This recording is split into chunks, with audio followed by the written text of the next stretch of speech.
sejam bem-vindos a mais um evento, né, uma palestra gratuita da Racine. Eu sou Ana Lúcia, né, eu sou farmacêutica, coordenadora do curso de pós-graduação em farmácia hospitalar e farmácia clínica, né, e é com muita alegria que essa noite aqui nós estamos com um convidado muito especial que tem bastante experiência no tema, né.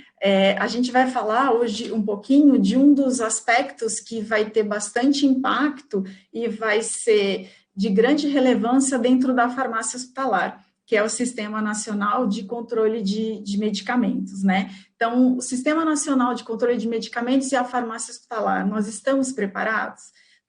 Eu apresento nesse momento, né, o Nilson Malta. Nilson, agradeço muito o convite, você ter aceito o convite, né? O Nilson já é parceiro de eventos de longa data, e eu vou pedir licença para vocês, porque eu vou ler o currículo do Nilson para poder apresentá-lo para vocês terem ideia, né, de como ele tem muita experiência em automação e ele vai poder contribuir muito para o nosso conhecimento no assunto de hoje, que é o Sistema Nacional de Controle de Medicamentos.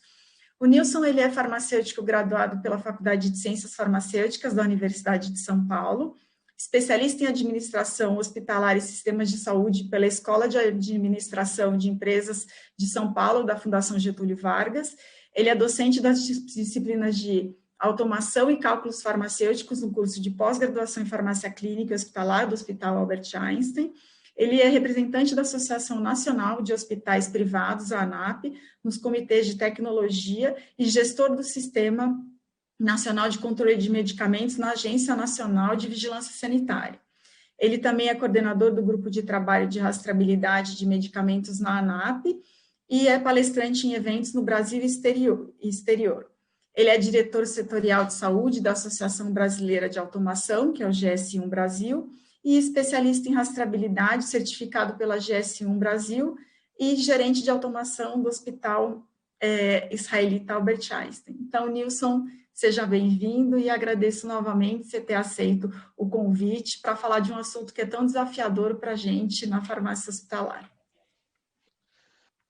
Ana Lúcia, eu que agradeço a oportunidade mais uma vez. É muito bom ter essa parceria, né?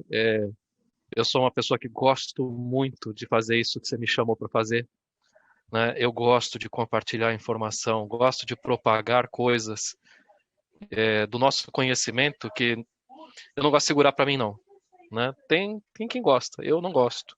Eu gosto de compartilhar, gosto de me relacionar e trazer conhecimento para os colegas para que a gente tenha, fundamentalmente, que é o que a gente quer, é trazer segurança para os nossos pacientes. Em último lugar, em última instância, um dia poderemos ser nós pacientes, né? Então, por que estupidez segurar conhecimento, né? Na nossa área isso não existe, né? A gente tem que compartilhar sempre. Então, eu agradeço o convite, agradeço a Racine pela oportunidade.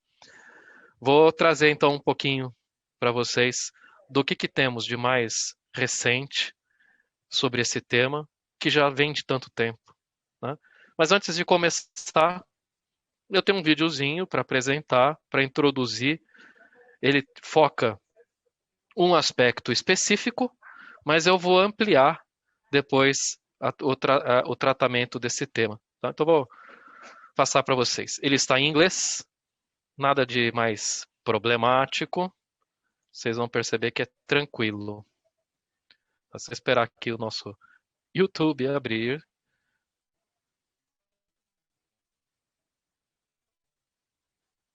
Vamos ampliar, tela cheia.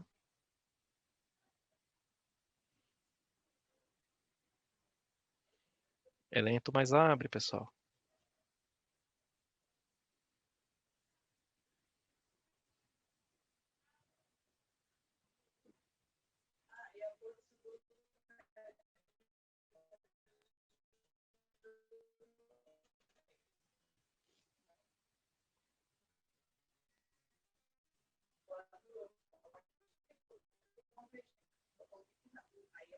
Várias famílias, tá? Só por isso. Acabamos de fazer um teste, foi tudo muito bem, mas ele vai.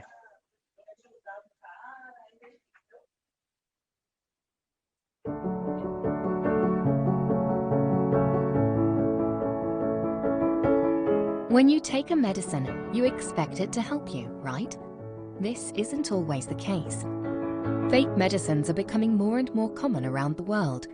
Saving money, making money, access to prescription-only medicines without prescription, anonymous purchases made easy by the internet, and not enough control by the authorities have led to an increase in counterfeit medicines.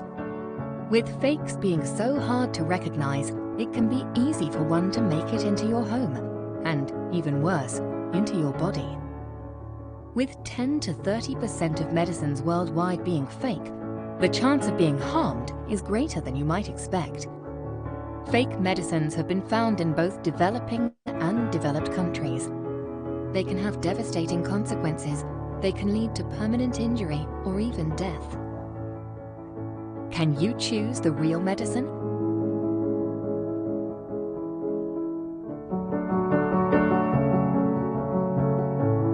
Bom, vamos parar por aqui que eu vou ficar assistindo isso até terminar, não precisa.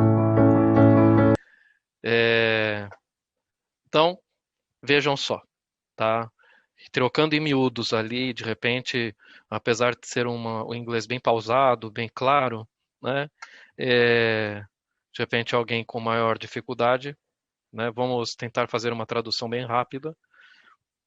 Mostra a seguinte condição, né? A preocupação de que hoje no mercado nós temos à disposição medicamentos potencialmente falsos, né? Isso é uma realidade, seja países desenvolvidos, seja em países em desenvolvimento. O que muda é a proporção, né? O percentual de ocorrência.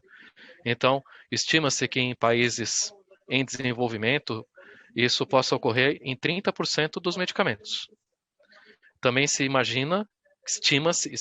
estima-se, né, que dentre os medicamentos comercializados via internet, 50% sejam medicamentos falsos. E a preocupação então exposta nesse vídeo é que esses medicamentos que a população está fazendo uso possam gerar danos à população. Então, a gente precisa de ferramentas para evitar que esse tipo de produto chegue no mercado, né? A população está em risco, e fala em danos permanentes ou até mesmo a morte. Esse é um dos focos. Esse vídeo ele foi preparado por uma associação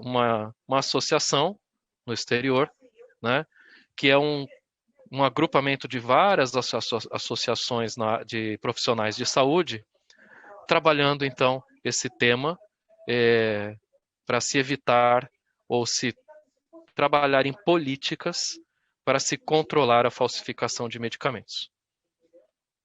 No Brasil não é diferente. Se nós estivermos atentos à realidade das notícias que a gente tem no dia a dia, de tempo em tempo esse assunto surge, né? Medicamentos sendo recolhidos, identificados em farmácias clandestinas. Você tem medicamentos sendo vendido até dentro do metrô, no ônibus, numa barraquinha. Você não sabe a procedência disso, você não sabe se ele é verdadeiro, e a outra questão você não sabe se é roubado, tá? Então o vídeo ele foca muito a questão do medicamento falso. Tecnologicamente a gente sabe que uma embalagem é muito fácil de imitar. Você vai numa gráfica e você faz as embalagens iguaizinhas. E até nós, que somos profissionais de saúde, que vivemos a realidade do medicamento, teríamos dificuldade em diferenciar. Então aqui, essa associação, né? Então, a Aliança Mundial de Profissionais de Saúde, né, fez aí campanhas. Essa campanha é uma campanha que foi no ano de 2006. Então, medicamento falso, você compraria medicamento que foi fabricado neste laboratório? Isso é realidade no Brasil, em outros países. E como eu comento, né? Ainda que você esteja tomando um comprimido de farinha, ainda que fosse, é grave?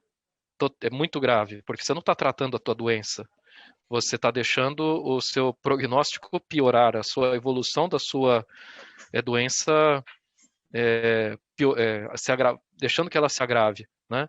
Mas ainda pode ser que tenha um contaminante que te leve a danos ainda mais graves, né? Pode ter por um tempo uma deterioração do teu tratamento, não evoluiu, você procura teu médico, e aí gera aquela preocupação, mas será que é esse o laboratório que é confiável? Esse laboratório não é confiável? Geram os vieses, né? Por quê? A população não tem essa distinção, não consegue distinguir o produto falso do produto verdadeiro com toda essa clareza. Esse assunto é antigo. A gente está falando em campanhas mais recentes. A gente está falando aqui do Sistema Nacional de Controle de Medicamentos, que eu já vou entrar no detalhe, mas eu quero falar de onde surgiu o Sistema Nacional de Medicamentos. Qual foi o início das discussões? Então, a gente teve o tema do Androcur. Vejam que essa capa da revista Veja, ela é de 1998. Foi com o evento do Androcur quando a coisa realmente levantou mais à tona o problema. Por quê? Falsificador, não tendo o mínimo do escrúpulo, né? Ele frauda medicamento para câncer. Porque tem um retorno financeiro importante, como vocês viram no vídeo, né? Por um lado é a população querendo economizar e por outro lado é o falsificador querendo ganhar dinheiro fácil, né? Então ele está pensando no lucro dele, né? E a população achando que a indústria ganha mundos e fundos. Nossa, achei uma oportunidade legal, vou comprar.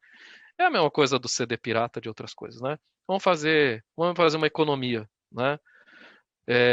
Mas aqui a pessoa está fazendo uma economia com a saúde dela, comprando um produto que vai fazer mal para ela, né? Mas a população não sabe e ela consome. Então vejam que olhando os dois frasquinhos, a diferença. Tem como saber a diferença? O público leigo não vai conseguir, talvez nós também não tenhamos toda essa expertise para identificar. Eu ponho aqui um frasquinho de Tilenol, né? Tão antigo também, tá na mesma reportagem dessa revista de 98. Pensando no público que faz uso comprando na drogaria ou em outro mercado ilegal, ele não faz não tem essa percepção de que o original é de 15 mililitros e que o medicamento falso ele está ligeiramente diferente. Ele não tem essa distinção, não tem essa percepção. Ele compra e acha que está certo, né? Bom, em virtude de todas essas questões que surgiram, vou trazer alguns elementos aqui do histórico de como culminou tudo depois no surgimento da lei. Então, em 98, falsificação de medicamentos foi classificado como crime hediondo, tá? Já existia a lei do crime hediondo, vendo quais seriam os crimes previstos nesta lei. Então, a lei de 1990, e falsificação de medicamentos foi incluído como crime hediondo. Adiantou alguma coisa? Não, não adiantou. Tanto que o problema está aí até hoje. Em 1998, portaria do Ministério da Saúde, ainda anterior à própria existência da Anvisa, uma portaria do Ministério da Saúde, da Secretaria de Vigilância Sanitária, foi, então, na portaria dos 802. Essa portaria ela foi substituída mais adiante, se não me engano, em 2009, pela RDC 71. Mas o que eu quero dizer é a origem. A origem dela vem lá da portaria 802, onde imaginem, até então não era obrigatório ter lacre de segurança na embalagem de medicamento. Então essa portaria falou, tem que ter lacre de segurança, que a cola, depois de removido o lacre, não consiga colar de novo, que deixe lá uma marca no produto. Foi instituída a popular raspadinha, tá? Aí, eu sempre, quando comento esse tema da raspadinha, eu brinco com as pessoas. Alguém já raspou? Eu posso apostar que mesmo entre nós aqui, qualquer medicamento que tenha comprado recentemente, raspou para saber se é verdadeiro. Então, assim, depois a gente vai ter, de repente vai ter um momento para interagir, tá? Mas a questão eu mesmo, que eu comprei medicamento recentemente, eu não lembro de raspar esse negócio, eu não sei, né? Então, tá escrito lá que ao raspar com material metálico vai aparecer a palavra qualidade e o logo do fabricante. Se nós, profissionais de saúde, e eu me coloco no meio, não raspa esse negócio, o público leigo nem sabe para que serve esse negócio, não raspa, não sabe que tem que aparecer a palavra qualidade, e também não sabe qual é o logo do fabricante que tem que aparecer ali. Então não sabe quais são os requisitos. Então é fácil para um falsificador. Coloca lá um selinho para dizer que é lacre, e pode até falsificar a tal da tinta reativa lá mal e porcamente, e não resolve nada para o consumidor. Essa portaria também fala que deveria previsto ter o registro das distribuidoras autorizadas a distribuir aquele medicamento no fabricante, de forma que se pudesse pegar aquele produto num distribuidor que não tem autorização, seria ali uma questão de facilitar eventualmente a detecção de um medicamento falso. Outras ações surgiram, né, dessa questão do controle de medicamentos, da maior efetividade, que é a própria criação da Anvisa, a Lei 9.782 de 99, com a criação da Anvisa, e um pouquinho mais adiante também, para tentar cercar, segurar eventuais falsificações, através do número de lote na nota fiscal. Então você tem uma nota fiscal com o lote, bate com o físico. Bom, então tá aqui, né? Para quem lembra, para quem conhece, tá lá, né? O selinho de segurança, né? E pode ser substituído por outras tecnologias. Não é só o selo, mas a própria embalagem, ela cola tampinha, né? Cola as abas uma na outra. Então isso seriam formas de se substituir o lacre, né? Mas que não fosse simplesmente a caixinha que você abre como uma caixinha de qualquer outro produto. Tá? Então teria que ter alguma forma de colar esta embalagem. E tá lá, ó, raspou, aparece qualidade e aqui o logo do fabricante. Tá? Isso imagina, está previsto em portaria, tem que aparecer a palavra qualidade e o logo do fabricante. Bom, o fato é que isso tudo entendeu-se como insuficiente, né? Nem o lacre, que é falsificável, nem a raspadinha segura a má intenção do falsificador, e muito menos o roubo, porque você rouba produto verdadeiro, né? E qual é o problema do roubo? Aí, nitidamente, a gente vai dar maior enfoque e preocupação com os medicamentos da cadeia de frio.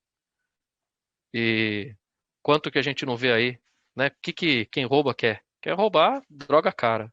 Vai lá, invade o hospital X, pega lá, invade a oncologia, pega tudo que está na geladeira, são milhares de reais, e aquilo refrigerado vai ser estocado em qualquer canto, né? Sem controle nenhum de armazenagem, e vão distribuir esses medicamentos. Medicamento possivelmente, né? Ou muito seguramente ineficaz. Ele é verdadeiro, mas posteriormente reinserido na cadeia ilegal, ele pode não ter efeito nenhum, uma vez que ele não foi armazenado da maneira adequada. Então, o problema não se resolveu com raspadinha, não se respondeu com lacre. Então, em 2009, Lei 11.903 criou o SNCM. Lá, então, em preâmbulo da lei, fala implantação do Sistema Nacional de Controle de Medicamentos e definição dos mecanismos para rastreamento de medicamentos, por meio de tecnologia de captura, armazenamento e transmissão eletrônica de dados. Vejam que essa lei ela foi reformulada, ela não foi revogada, ela foi reescrita, alguns artigos foram modificados com a Lei 13.410 de 2016. Então as duas se completam. Então a de 2016 ela substitui alguns artigos da de 2009. A primeira lei, ela teve as suas resoluções, as suas RDCs, muito problemáticas. Alguém aqui que acompanhou, que eventualmente teve a oportunidade de ouvir falar, pelo menos, falava assim, selinho da Casa da Moeda, ou seja, né, era mais uma ação inócua, porque tudo bem, ok, é fácil, vamos roubar selinho. Selinho, eu roubo o selinho, coloco na minha caixa e pronto, meu medicamento é verdadeiro, né? Então, o mercado se manifestou prontamente contrário a esta resolução. Ainda tinha outros problemas, porque falava em banco de dados distribuído, era uma coisa bem atrapalhada. Até que em 2016, a Anvisa fez lógico, teve um projeto de lei do Senado, né? Porque lei não se muda, a Anvisa não muda a lei, né? Quem muda a lei é Congresso e Senado.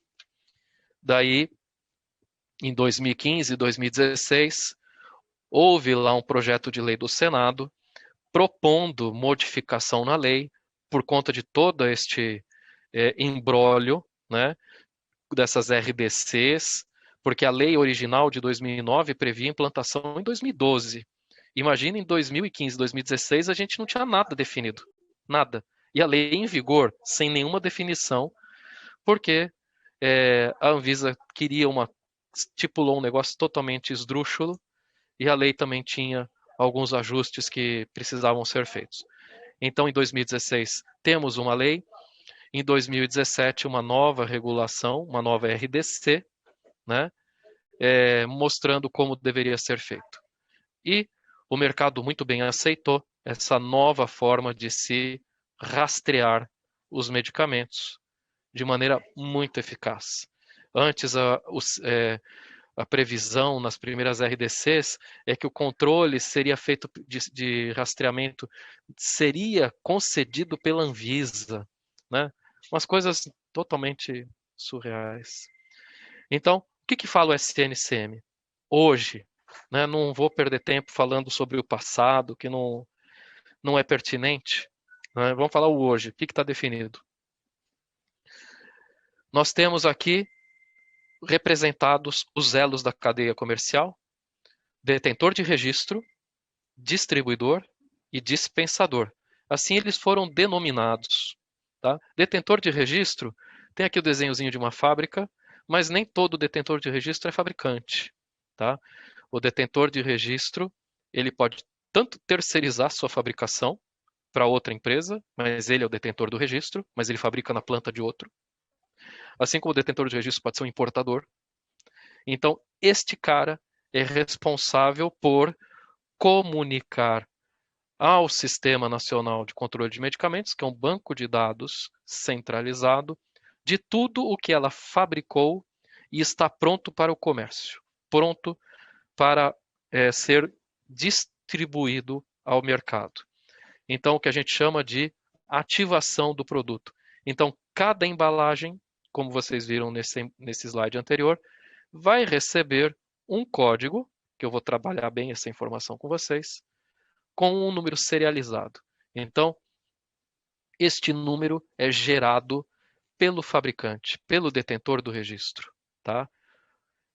É um número único que não se repete nunca neste mesmo lote, neste mesmo produto.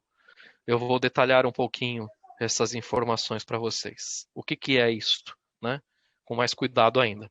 Mas o fato é, fabricou, eu comunico com a Anvisa, fabriquei esse produto com esse número de série. Esse lote, esta validade com esse número de série. Quando o detentor de registro vende esse produto, ele comunica à Anvisa que o seu produto foi vendido para o distribuidor X, enviado para o distribuidor X com o transportador Y. Daí o distribuidor, quando recebe, ele comunica à Anvisa, recebi a remessa do detentor X, ou do detentor A, que veio pelo transportador Y, chegou aqui. Então vejam, e assim se procede até o dispensador. Então vejam que o que a Anvisa quer é controlar localização dos produtos desde o seu nascimento até o consumo. Então produziu, a Anvisa fica sabendo, opa, o produto existe.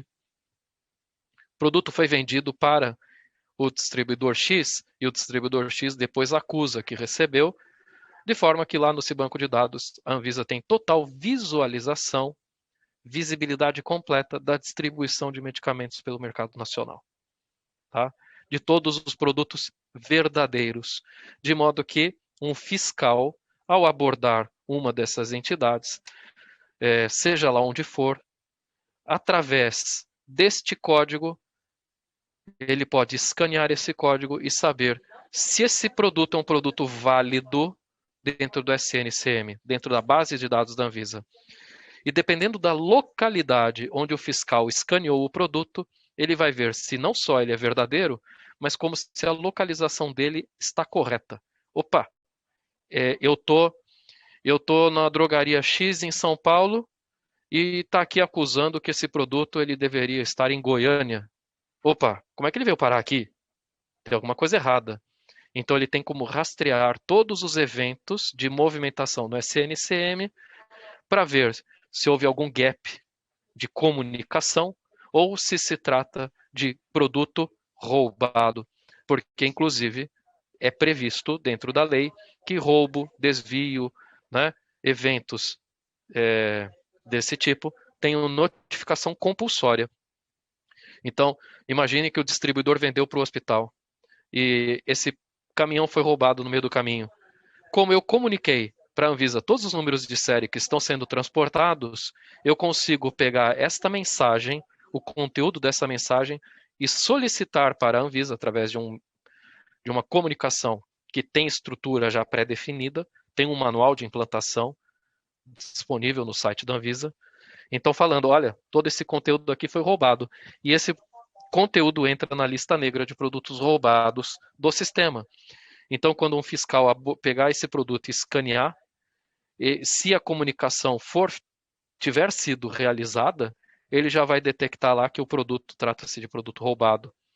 Vai poder detectar que aquele produto pode ser um produto em recall, porque qualquer elo, né?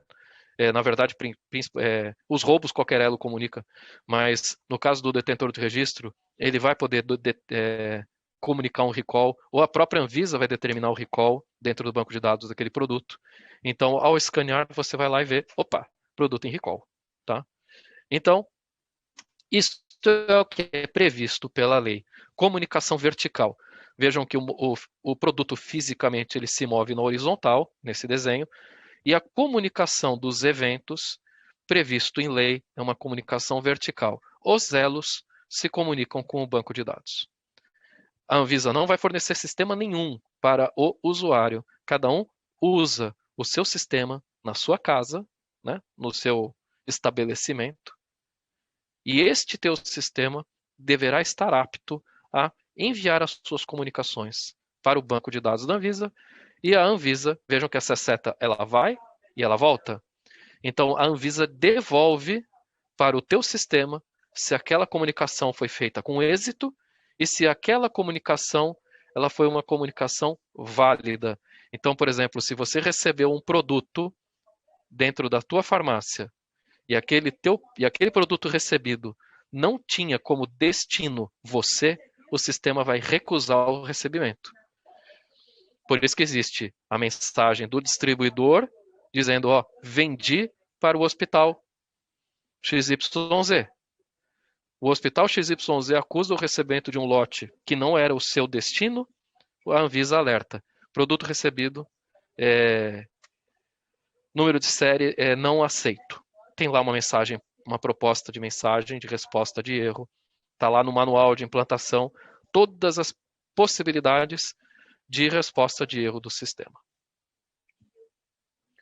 Então tá aí, né? A estruturinha do sistema. Cada hospital vai ter lá o front-end do seu sistema, comunicando as suas movimentações de estoque. Vai ter lá um XML, que também já está publicado, determinado pela Anvisa, está lá no site, né? Uma mensagem eletrônica, que seria comunicado para a Anvisa a cada movimentação. Mas aqui, o que vocês podem ver, né? O Data Matrix já era muito claro como aceito pelo mercado. Esse código que eu estou falando, né? Data Matrix é o nome dele.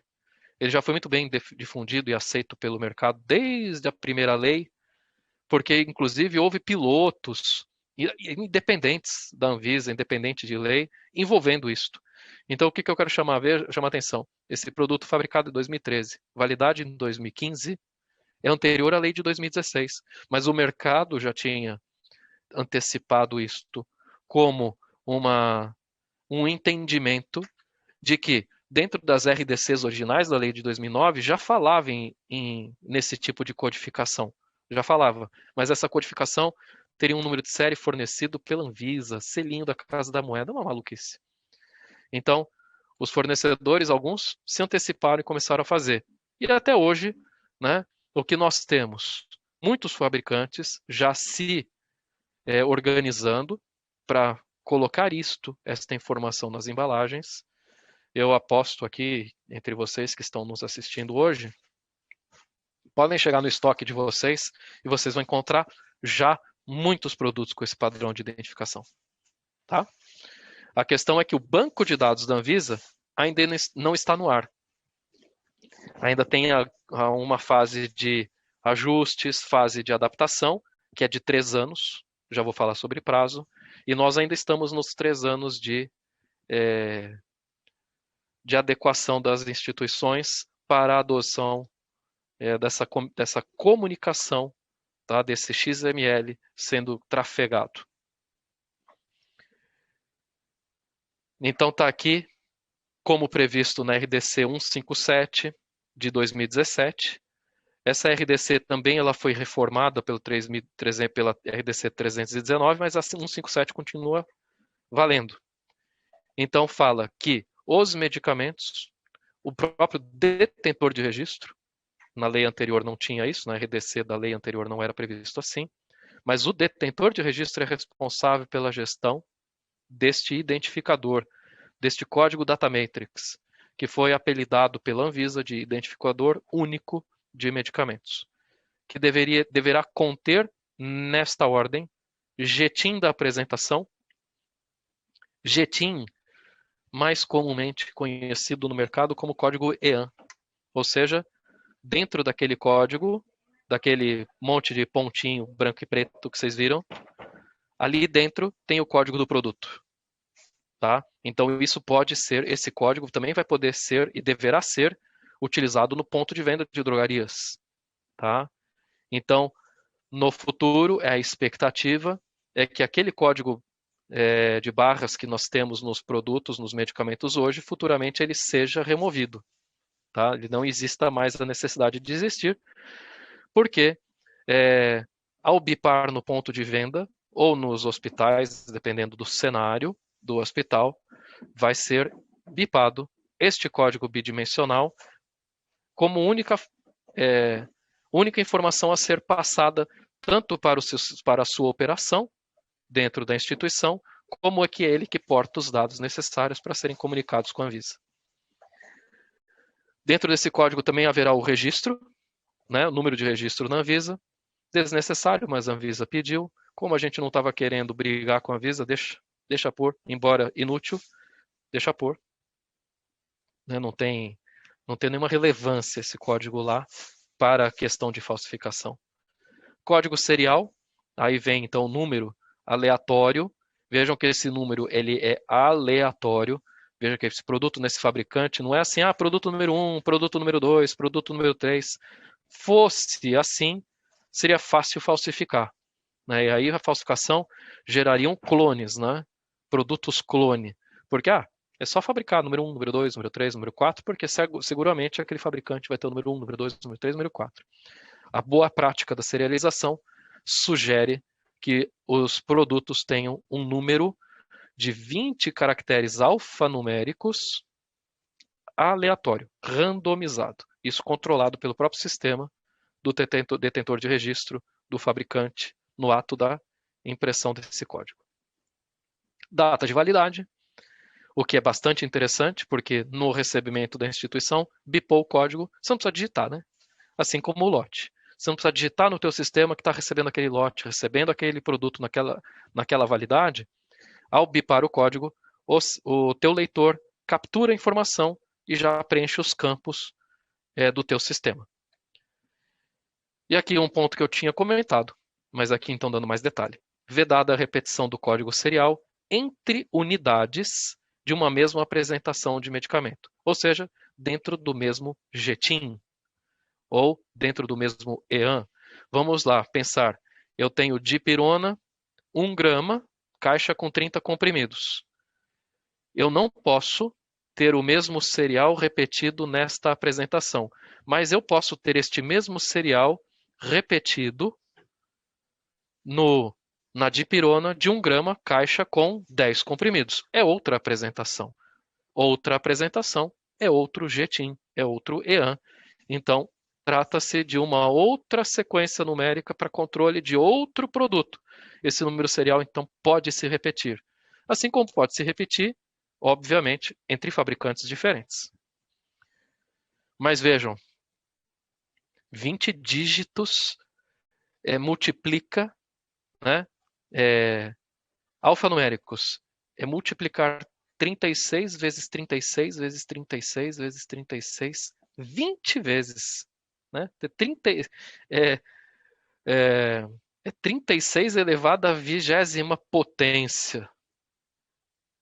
Dá uma combinação infinita por muito tempo, que não vai se repetir serial em lugar nenhum, mesmo que se decida fazer isso por apresentação, mesmo que ou se quiser fazer a serialização randomizada para todos os produtos de um fabricante só, é uma infinidade de registros.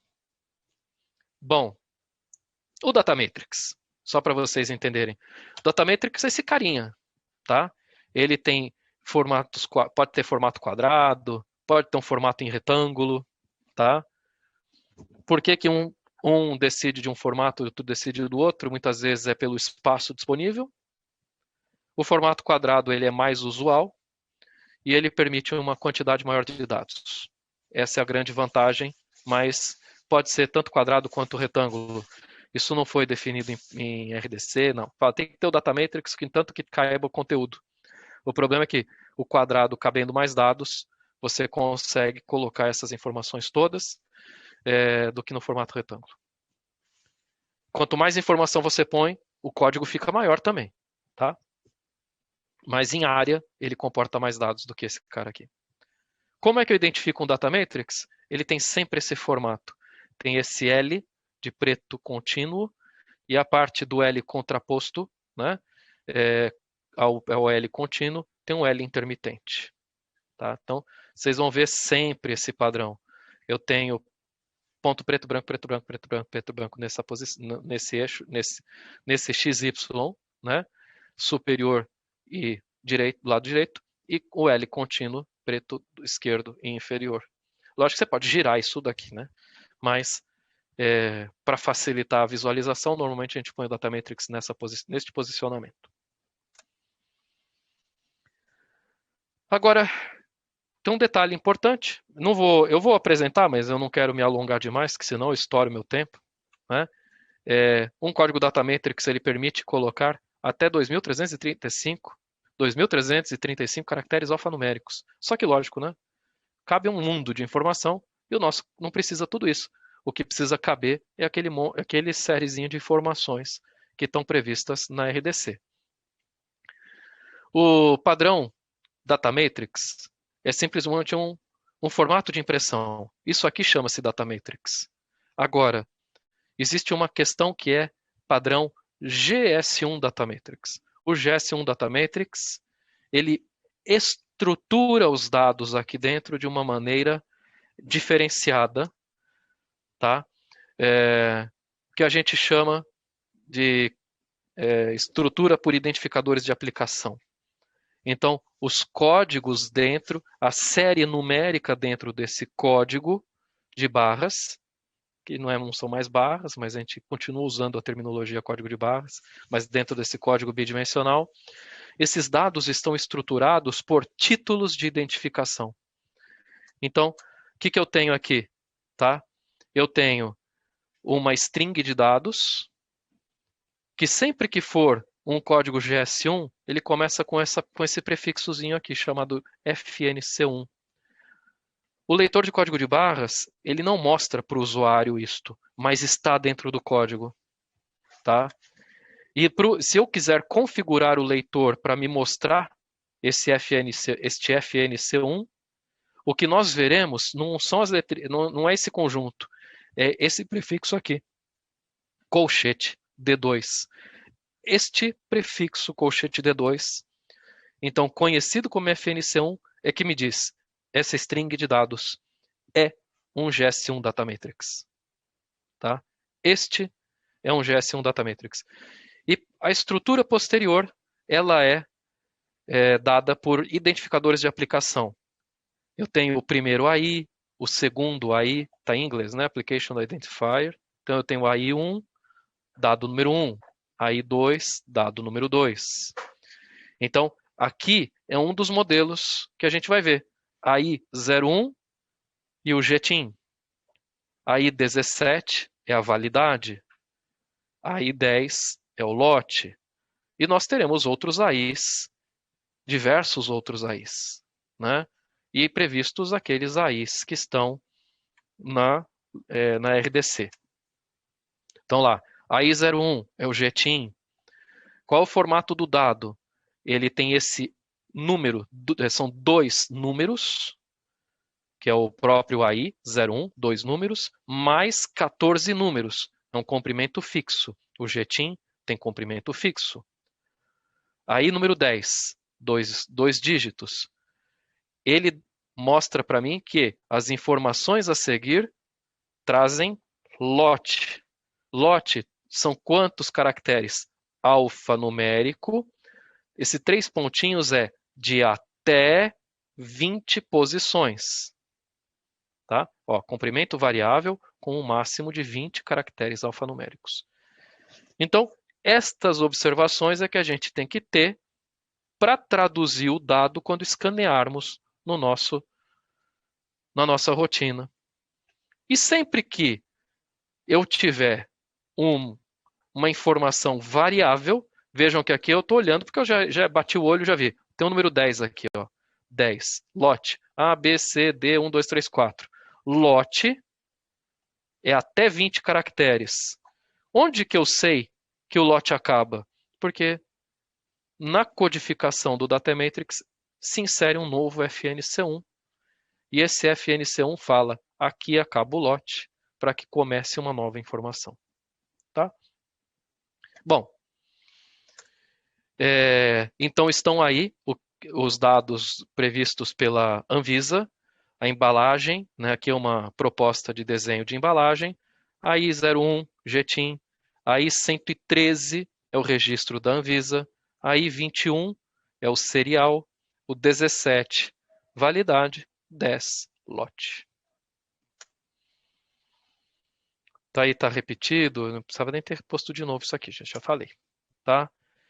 Pode ocorrer de, se vocês pegarem algum outro produto com código Data Matrix, vocês pegarem um produto que o prefixo é D1. O D1 não é um padrão GS1, vai dar ruim a leitura, não vai ser identificado pelo sistema, isso daqui não é um código adequado para processos comerciais. Tá? Então, ao olhar um quadradinho, tem Data Matrix, não significa que esteja dentro do padrão GS1. O padrão GS1, o FNC1, ele é D2. Aqui nós temos um prefixo D1 que diz que este código ele é para outro tipo de utilização, mas não se trata de um código de operações comerciais. Tá? Não é um padrão GS1. Tem um algoritmo para quem for desenvolver, tem um algoritmo, tem um manual, aqui tem fontes, tudo, tá? De como se trata a identificação de um padrão GS1, começa com D2, tal, e aí, enfim, eu cortei o algoritmo porque ele é longo, tá? Mas é isso que vai ter que ser implantado pelos provedores de sistemas de cada uma das instituições. E o que os hospitais precisam comunicar? Tá? Quais são as comunicações? Eu coloquei alguns detalhes, que é o que mais assusta quem dependendo da realidade das instituições. E dentro da complexidade também e dimensão, tamanho das instituições. Então, como a Anvisa fala, ela prevê visualização de custódia. Custódia é o detentor do produto fisicamente. Então, por exemplo, mas o hospital onde eu trabalho tem 5 unidades na cidade. E eu vou transferir de uma unidade para outra, do outro bairro. Tem que comunicar à Anvisa que aquele produto saiu da unidade A para a unidade B. Tá? Porque ele está saindo de CNPJ para CNPJ. Mas eu não emito nota fiscal. Ninguém está falando de nota fiscal. A Anvisa quer saber que o produto saiu daqui para lá. É no XML que você vai enviar, que saiu da tua unidade para outra unidade. Mas aí vejam só. A embalagem secundária, ela só deve ser comunicada a transferência entre unidades se a embalagem secundária ela estiver íntegra. Se já houve fracionamento, se já houve a descaracterização da embalagem secundária, a caixinha já foi aberta, o lacre já foi rompido, este produto ele já não está apto ao mercado novamente. Se trata de um produto que ele não pode ser mais comercializado. Se o lacre está violado, ele não pode ser mais comercializado. Então, entre unidades, eu estou mandando 10 comprimidos. Isso não tem comunicação. A gente só comunica entre as unidades da instituição produtos íntegros. Então, isso é um problema entre drogarias.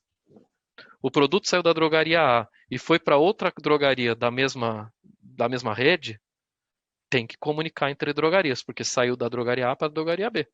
Né? E a gente sabe que isso existe. Então, para hospitais isso também pode existir, se por um acaso a transferência entre unidades for de produtos com embalagem íntegra.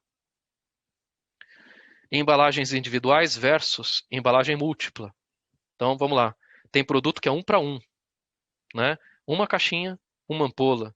Isto é horroroso, terrível, porque cada caixinha será um cereal. Uma embalagem múltipla, eu tenho uma embalagem com 100 ampolas. Eu tenho um número serial para 100 ampolas. Então, muita atenção com esta realidade, tá? Da embalagem, principalmente a embalagem individual, porque isso poderá gerar um impacto importante, principalmente para recebimento. Como é que eu informo para a Anvisa que eu recebi 200 ampolas de um medicamento X, que é a embalagem 1 para 1? Uma das formas, eu vou mostrar ainda, estou vendo que meu tempo está curto, meu Deus do céu, eu falo demais. Eu vou ter que bipar 100, 200 caixinhas para falar para a Anvisa. Recebi. E para você ter a verificação, retorno da Anvisa, de que aquelas 100, 200 caixinhas que você recebeu, se foi só isso, todas elas eram suas. Delicado. Isso pode, hoje, ser simplesmente, diz que recebeu 200 caixinhas daquele lote. É um processo rápido, né? Amanhã, você precisa escanear um a um e informar para a Anvisa, estou recebendo esses 200. De acordo com o que tiver no sistema informado pelo seu distribuidor, pode ser que uma esteja errada. E você precisa solicitar para o seu distribuidor a correção daquela informação para que não fique com erro no banco de dados. Tá? O controle de inventário dentro das instituições precisa ser repensado, porque se houver algum desvio de produto, lembrem-se que eu falei, a notificação é compulsória. E como é que eu vou notificar desvio se eu não sei bem, se eu não controlo de maneira efetiva quais cereais estão no meu poder? Né? Desde que íntegros, desde que ainda aptos a um posterior envio para um outro elo da cadeia. Né? Então, ponto de atenção. Nós temos empréstimos. Emprestei um produto para outra instituição, não é unidade dentro da minha rede, é para outra instituição. Não está mais comigo, a Anvisa quer custódia, eu estou emprestando para um outro hospital um produto íntegro, comunico. Dispensei internamente para um paciente a embalagem íntegra, o produto voltou para a farmácia, pois eu comunico a dispensação e depois tenho que comunicar a reversão. Só que dentro do CNCM isso é entendido como uma mensagem de revogação da dispensação. Ou seja, aquela dispensação não ocorreu. Não existe mensagem de devolução. Existe mensagem de revogação do envio, ou seja, da dispensação. Então, isso é o que nós lemos a lei ao pé da letra, se tivermos que seguir efetivamente como está escrito. Produto íntegro, eu tenho que mantê-lo vivo no banco como produto na minha custódia. Eu só dou a finalização deste produto, deste número serial, quando efetivamente eu rompo o lacre do produto ou no ato da dispensação, que eu não estou rompendo o lacre, porque eu estou entregando para um cliente, mas esse produto, em tese, ele foi entregue ao consumidor final. Então, ele não tem um elo posterior válido, né? Ele finalizou a sua história dentro do SNCM. Se este produto vai reaparecer fechadinho num outro lugar, é porque esse consumidor repassou para alguém que quer revender um produto que está ilegal. Ele já finalizou sua história no SNCM. Vejam, uma proposta de mercado é que haja uma comunicação horizontal também, e o mercado está se organizando para isso, para facilitar o nosso processo. Imagina que o distribuidor vendeu para o hospital e o distribuidor viu que o sistema estava fora do ar. Como é que eu recebo? Eu vou receber às cegas? E como é que eu vou saber que aquelas 200 caixinhas eram minhas, se quando o distribuidor me enviou, o sistema da Anvisa estava fora do ar? Pode acontecer. Então, o que a gente quer é que o distribuidor, ou qualquer elo envolvido, comunique horizontalmente também o produto. Tá?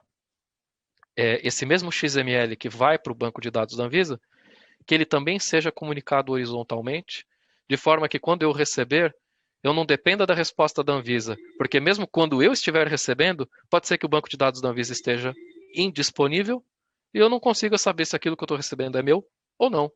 Então a gente está aqui tratando da necessidade de haver uma comunicação horizontal também. E o mercado já se está muito bem organizado, já se estruturou para que esta comunicação ocorra. Vou falar rapidamente sobre o recebimento. Imaginem vocês receberem 100, 200 caixinhas, 300 e bipando uma por uma. Não dá certo. Ou até dá, mas o impacto é grande. Então o mercado solicitou à Anvisa uma regulação especial. É um risco. Mas a gente espera que o mercado se organize para evitar o problema. Ou seja, quando o teu fornecedor te enviar uma remessa de produtos, foi criado o conceito, ou não é criado, né? O conceito já existe, mas a regulação prevê a identificação dessas cargas com um número que a gente chama de código agregador, para identificar a embalagem de transporte, de forma que, quando eu estiver no meu recebimento, eu não preciso bipar I1 por I1, um por um. Eu bipo o identificador e automaticamente o meu sistema, tendo recebido a comunicação horizontal, eu já sei o que se trata o conteúdo. Eu já sei tudo aquilo que está lá dentro. Só que eu tenho que confiar no meu distribuidor, no meu elo antecessor, para saber que efetivamente ele agregou tudo lá direitinho. A preocupação existe e é séria, porque a gente sabe hoje, muitas vezes, que a gente recebe nota fiscal com lote que não bate com o físico. Se não bate o lote, é claro que não vai bater o serial também, e receber pelo identificador de transporte poderá ser um problema, né? Então, eventualmente, num momento ainda de adequação, de adaptação à nova tecnologia, nós temos que bipar um a um. Então, pela lei, né, eu tenho um risco. Se eu receber implicitamente, que a gente chama de vou receber pelo identificador de embalagem, eu leio o agregador, eu notifico a Anvisa que aquele volume foi recebido. Se não houver a comunicação horizontal, esse é um ponto de atenção, eu não sei o que tem lá dentro, eu só digo para a Anvisa, recebi esse conteúdo, e eu posso até repassar essa embalagem fechada. Isso o distribuidor faz muito. Ele recebe do fabricante e repassa a mesma embalagem sem abrir. Recebimento explícito é quando abro a caixa e bipo item a item, tá? E, lógico, vou receber as críticas do SNCM, porque daí ele vai ver item a item que eu bipei, mas sempre com o risco do delay do SNCM estar indisponível tanto para mim como para o meu elo antecessor. Então, com a comunicação horizontal, a expectativa é que tanto no recebimento implícito ou recebimento explícito, como eu já possuo o XML, eu consigo fazer a verificação de conteúdo em tempo real. Não dependo da disponibilidade do banco de dados da Anvisa. Para finalizar, tá? Eu sei que muita gente fala isso, mas eu quero tentar evitar. O que é Data Matrix e o que é um QR Code? Data Matrix é esse fulano aqui. Vamos voltar lá. Esse é um Data Matrix. Tem o Lzinho preto e o Lzinho pontilhado intermitente, preto, branco, preto, branco, preto, branco no outro lado, né? No lado oposto. O que é um QR Code? Olha a cara dele, que é totalmente diferente. Então não chame um Data Matrix de QR Code, por favor. Tá? QR Code é esse carinha, ele tem a estrutura dele por esses quadradinhos, tá? Nessas 3 posições. QR Code significa Quick Response, tá? E muito costumeiramente utilizado para outras finalidades, tá? Rótulo estendido, link de propaganda, estratégias de marketing para trazer informações adicionais, cartão de visita, tá? Muitas vezes as pessoas não precisam mais ficar distribuindo cartão de visita. Escaneia aqui meu código, daí a pessoa já importa todos os seus dados profissionais no celular. Finalizando. O que temos de crítico? A Ana Lúcia me fez um grande favor aqui. Informação, divulgação. A Anvisa não está fazendo isso e me parece que não fará. E se o fizer, vai fazer tardiamente. Porque nós temos um prazo. A lei está dizendo em abril de 2022. Tem que estar funcionando. Em termos legislativos, a Anvisa não pode fazer nada. A Anvisa se posiciona, o prazo é 2022 e ponto final. Né? Se alguém quer rediscutir prazo, faça lá os seus contatos institucionais no Congresso, no Senado, e tente abordar alguém que esteja sensível para propor outra lei, né? Para substituir a 13.410 de 2016, que já reformulou a 11.903 de 2009, para ver se modifica de novo. Agora, existem quem esteja agora pensando em mas a interpretação da lei está errada, o prazo não é esse. Então agora tem gente querendo pegar a lei e tentar fazer uma nova interpretação para ver se consegue prorrogar esse prazo. Tá? Então, pelo entendimento da Anvisa, 2022. Mas agora já começa, tem gente querendo falar, não, vamos tentar reinterpretar, vamos tentar... Por quê? A indústria, não só a indústria, mas principalmente os hospitais, né? Nem tanto as drogarias, mas de qualquer forma o mundo inteiro foi impactado pela pandemia. Então agora estão tentando dar um jeito de ver se conseguem dar uma dilatada neste prazo.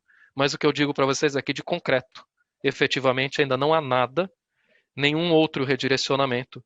Todas as divulgações até o momento se fixam na data de abril de 2022. Tá? Então, para isso, eu entendo que para quem ainda pensa em começar esse processo, é um tanto tarde, porque os sistemas deveriam estar já em fase de testes, tá? E claramente vai ter algum investimento para que as empresas, os hospitais, drogarias, principalmente a indústria que faz isso em linha de produção, tem que fazer a adequação das linhas de produção.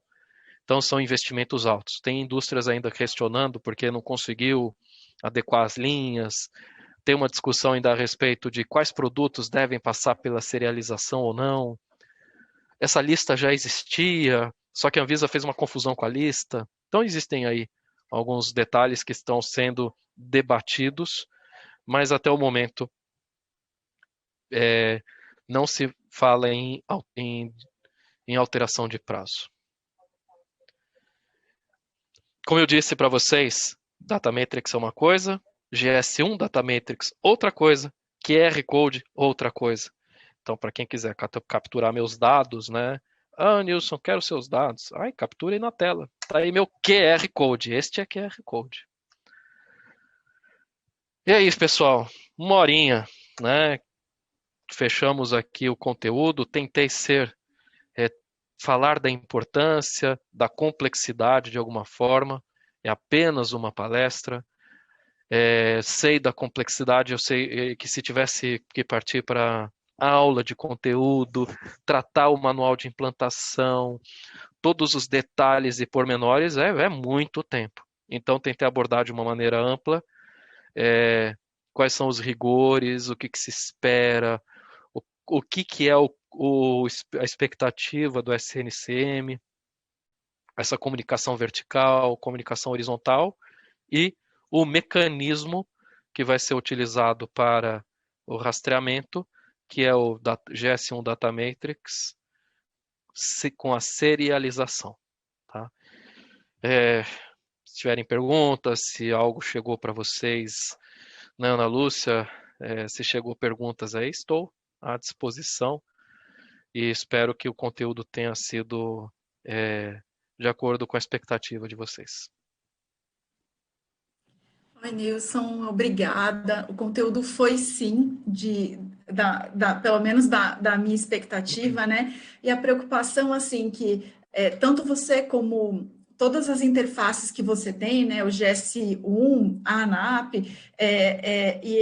o Instituto Racine como instituto, né, educacional, e ainda que a gente tenha o curso, né, de pós em farmácia hospitalar e farmácia clínica, a gente tem, assim, o dever de disseminar informação, de fazer essa divulgação. E todas as vezes que a gente conversa, né, eu acho muito legal, eu gosto muito das suas aulas, todas as aulas eu sempre aprendo alguma coisa diferente, realmente, eu não vejo essa sensibilização, né? A Anvisa, na verdade, ela é uma instituição reguladora, né? Então, assim, eu não sei se ela teria este papel de disseminação de informação. Ela poderia apoiar, mas eu não sei se é o papel dela. Então, a gente, como profissional farmacêutico, como educador, como na verdade, disseminador de informação, eu acho que a gente tem, sim, essa obrigação de sensibilizar os farmacêuticos para o assunto, né? Então, assim, estamos passando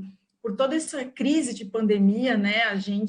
É claro que a pandemia trouxe vários problemas, trouxe impacto social, econômico, na saúde, mas toda a parte ruim tem uma parte boa. A parte boa e que a gente está sabendo aproveitar muito bem é o profissional farmacêutico está sendo muito valorizado. Então, eu acho que a gente tem um cenário de que em abril de 2022 muita coisa vai estar diferente, vai ter que estar funcionando.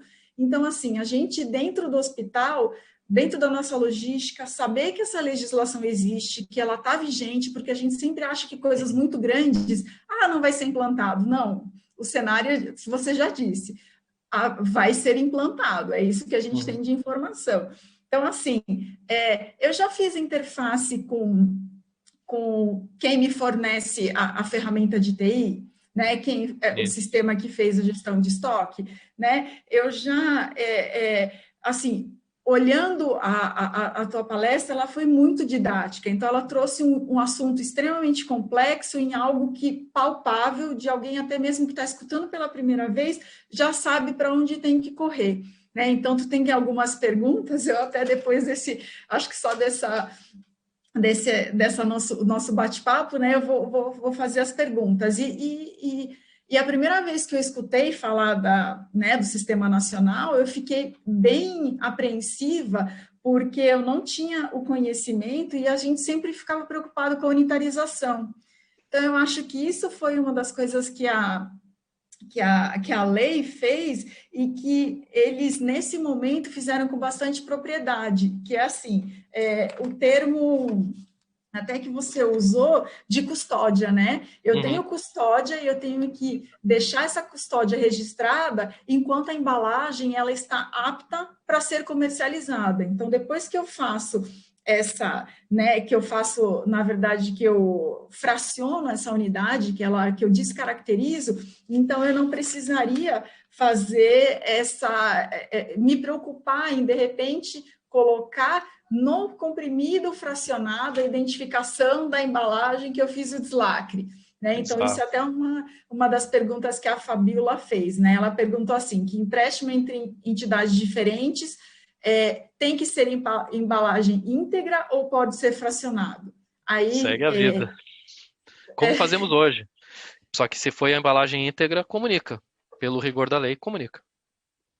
Então, aí essa é a pergunta que ela fez, né? E todas as vezes tem que comunicar a Anvisa. E aí ela até, nisso, eu acho que isso você falou na palestra, né? E ela falou de se tem algum link ou sistema, mas é isso que na verdade, os sistemas de hospital, o seu sistema, cada hospital, ele tem que estar preparado para fazer essa comunicação com a Anvisa. É isso mesmo que eu entendi. O entendimento foi não correto. existe um sistema. É que muitas pessoas que têm a vivência da drogaria lembram do SNGPC. Não existe um sistema. É o teu sistema logístico que vai se comunicar eletronicamente com o banco de dados central da Anvisa. Assim, realmente, e você deu assim dicas de ouro. O XML já está publicado, então eu como profissional da farmácia hospitalar que não tenho o conhecimento todo que você tem, procurar a minha informática e falar, olha, o XML já está publicado, vamos conversar sobre o assunto, porque abril de 2022 já está aí, a gente precisa, sei lá, como você falou, já teria que estar desenvolvido em fase de teste, mas como a sensibilização talvez não esteja sendo feita, hoje, se a gente conseguiu despertar algumas pessoas, amanhã eu espero já que as informáticas, né, que os sistemas sejam acionados, né? Eu particularmente já tive, né, oportunidade de abordar, para quem é da área hospitalar, né, eu já tive com representantes de TASI, MV, WPD, ideias espetadas já faz muito tempo, ó, pessoal. Tá na hora de vocês se ligarem. Então, muito provável que muitos desses sistemas já estejam a caminho, né, de colocar os seus softwares aptos. Mas existe o tempo de aprendizado, né, dentro dos hospitais. Então, atenção. Pode ser que teu fornecedor já esteja se preparando, mas quando a lei estiver em vigor, vai aprender só depois de abril de 2022, eu acho que não está legal. E ficou bem assim, né? E não é só isso, né? Como você falou, não é só fazer o XML, implantar o XML ou fazer a comunicação entre, né, a comunicação do sistema do hospital com a Anvisa. É também todo o processo logístico interno da farmácia hospitalar, né? Então, eu vou ter que adaptar meu recebimento, eu vou ter que pensar ou repensar estrutura de inventário, né? Porque se eu tenho um estoque grande e eu tenho esse estoque na forma íntegra e não fracionado, então até mesmo o inventário vai ser um desafio.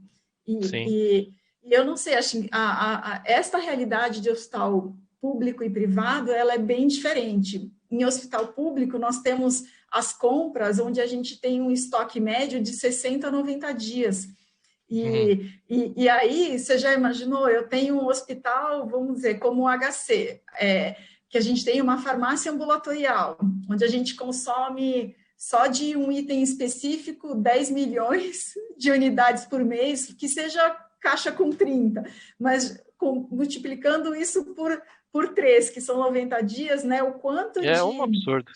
Embalagem eu vou ter e o quanto a gente vai ter que, né, se organizar mesmo internamente para a logística.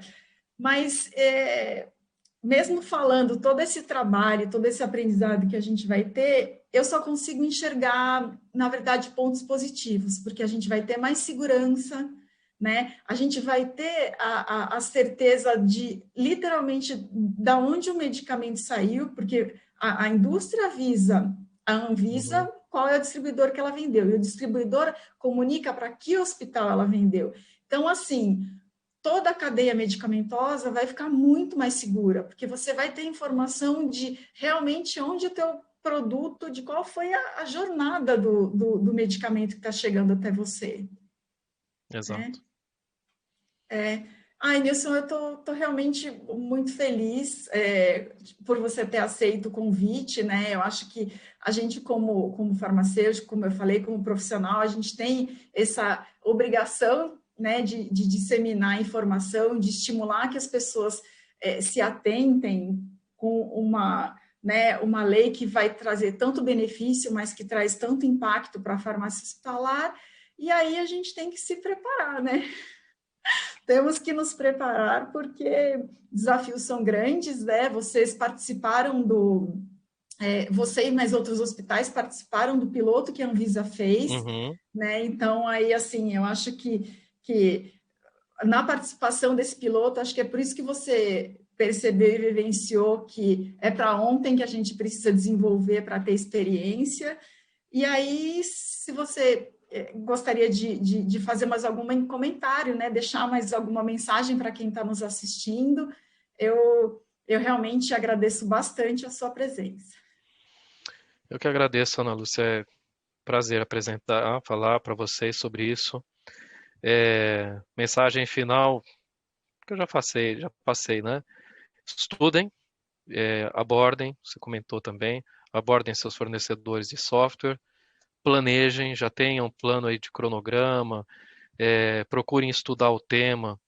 Tem manual no site da Anvisa, tem o manual de implementação, o manual de comunicação, tem o esquema XML publicado, né? Muitas vezes aí o próprio fornecedor fala, não, o pessoal lá da Philips, eu já tenho, já tô pronto. Então, abordem para ver, estudar como vai ficar a rotina de vocês dentro daquilo que Tazí está oferecendo. Eu falo muitas vezes como procure o seu fornecedor. Eu não uso Tazí, eu não uso MV, eu tenho uma outra realidade, tá? Então, por isso que eu não vou dizer para vocês o Tazí está pronto, o MV está pronto, o WPD está pronto, o XML está pronto, não sei, né? Não sou cliente deles. Então, não posso me posicionar, mas eu oriento, né? Estimulo, corram atrás. Eu falo, né? Eu represento o comitê gestor se desmanchou recentemente, teve lá uma revogação das instruções normativas que instituíam o comitê gestor do SNCM, ele se desmanchou recentemente. Então, mas neste período que eu representei a ANAP na Anvisa, eu tentei fazer a divulgação dessas informações dentro dos hospitais associados da ANAP. Mas a ANAP é muito pouquinha, né? Então, como você falou, Ana Lúcia, a Anvisa não tem esse papel de divulgação, embora anos atrás havia um comitê voltado ao plano de divulgação, mas de fato ele não foi adiante. Me parece que aquela coisa andou para trás, se bem que alguns lá falam, não, vamos sim, alguns membros da Anvisa falam, não, vamos divulgar, mas a gente percebe que existe uma certa dificuldade se de fato vão fazer isso. Então eles praticamente delegaram para as entidades. E nós, na área hospitalar, a gente realmente tem tido dificuldade em ver essa divulgação ampla. Ela não está sendo efetiva. Então, acho que é por isso que muitas vezes a gente aborda conhecidos, colegas de outros hospitais e drogarias, as pessoas realmente não sabem. Essa é a minha preocupação principal. Tá. Então, eu agradeço aqui você que está nos acompanhando desde as 19 horas e até o próximo evento palestra gratuita. Eu vou encerrar com boa noite, né? Porque hoje nós estamos num boa noite. E Nilson, até a próxima. Obrigada. Obrigado, até a próxima.